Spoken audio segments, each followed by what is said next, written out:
Hello friends, இன்னைக்கு நம்ம egg gravy பண்ண போகிறோம். அதுக்கு ஃபஸ்ட்டு ஒரு பேன் வச்சுக்கணும். பேன் ஊற்றி ஒரு ஆயில் ஊற்றுக்கணும். 2 கிராம்பு, 2 பட்டை, 2 ஏலக்காய். அதுக்கு பிறகு ஆனியன்,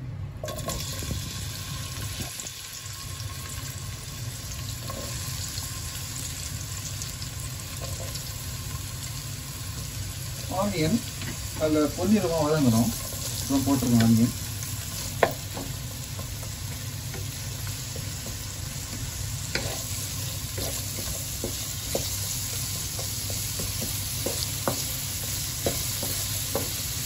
எக் கிரேவிக்கு ஆனியன் நல்லா வதங்கணும். நல்லா வதங்கினா இந்த கிரேவி நல்லா டேஸ்டிங்காக வரும்.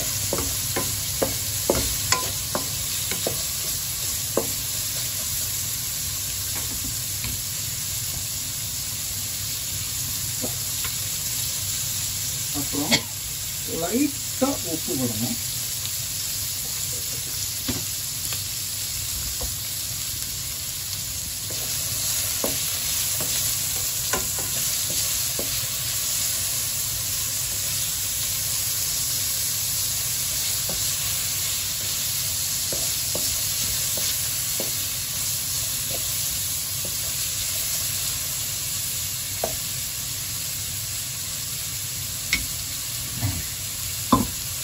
பொன்னிறமாக கழுவி வச்சு அடுத்தது நம்ம கருவேப்பிலை போடணும்.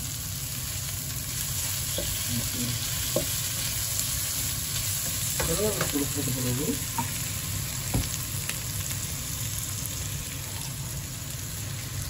இந்த ஜிஞ்சர் பேஸ்ட்டு நல்லா மிக்ஸ் ஆகணும். ஆனியன் ஜிஞ்சர் பேஸ்ட் மிக்ஸ் ஆகணும். இதோட டேஸ்ட்டு இந்த ஜிஞ்சர் பேஸ்ட்லாம் இருக்குது.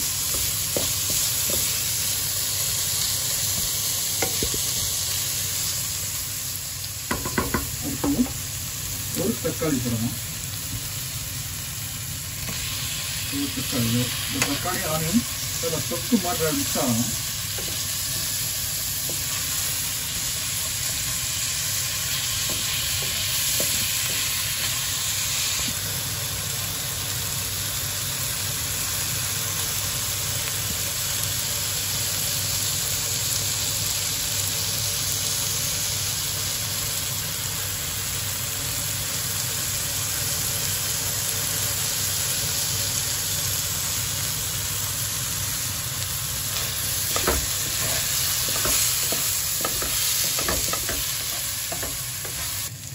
மூணு ஸ்பூன் மல்லித்தூள், 1 2 3.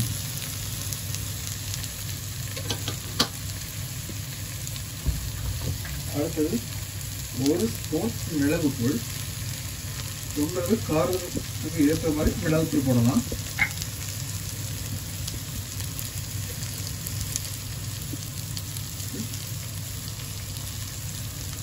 ஒரு ஸ்பூன் மிளகுத்தூள்.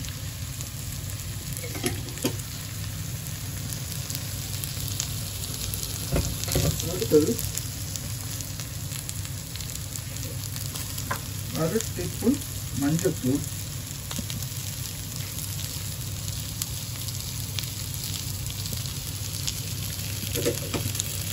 அடுத்தது கரம் மசாலா.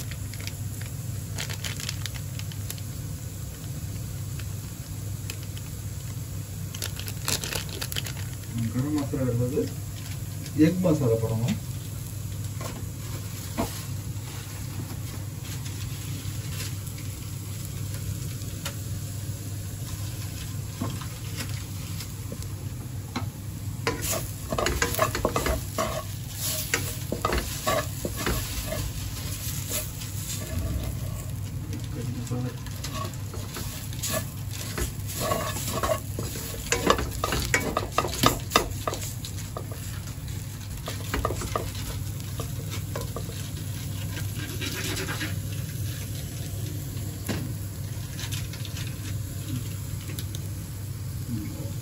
எக் மசாலா, கரம் மசாலா எல்லாம் மட்டும் நல்லா மிக்ஸ் பண்ணணும். இப்போ பாருங்க நல்லா நல்லபடியாக மிக்ஸ் ஆகிடுச்சு. மிக்ஸ் ஆன பிறகு நமக்கு தேவைக்கு தண்ணி ஊற்றணும். நம்ம தண்ணி பற்றையும் இதில் ஊற்றிக்கலாம். தண்ணியெலாம் ஊற்றியாச்சு. இந்த தண்ணி எல்லாம் மசாலோட மிக்ஸ் ஆகணும். மிக்ஸ் கொதி வரையிட்டு அதில் வெயிட் பண்ணணும். இப்போ தண்ணியெலாம் பாய் ஆகிடுச்சு. அந்த நேரத்தில் நம்ம ஒரு எக்கை உடச்சி ஊற்றணும்.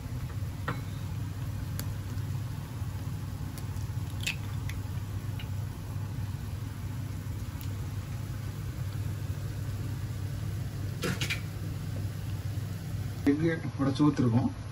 ஊற்றின பிறகு அதுக்கு நம்ம பாயில் பண்ணிட்டு இதை சேர்க்குறோம். பாருங்கள், நான் ஒரு 5 நிமிஷம் முட்டை எடுத்துருக்கேன். 5 முட்டை இது மசாலோட நல்ல மிக்ஸ் ஆகணும். அது வரைக்கும் கொஞ்சம் வெயிட் பண்ணணும்.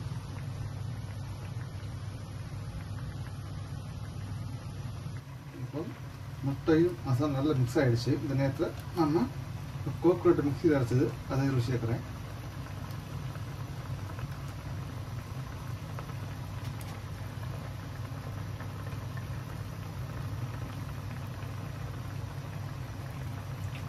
கோகோனட் மிக்ஸ் ஆகும்போது முட்டை டேஸ்ட் இன்னும் நல்லா இருக்கும்.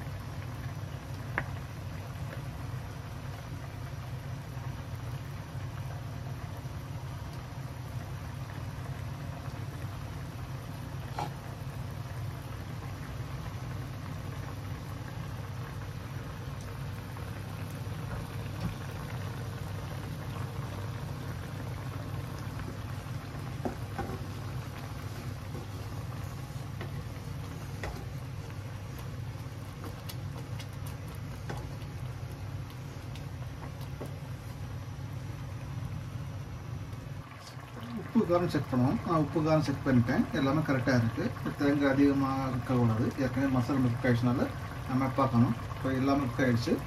நம்ம அந்த நேரத்தில் மல்லியில் லைட்டாக போட்டுட்டு ஓகே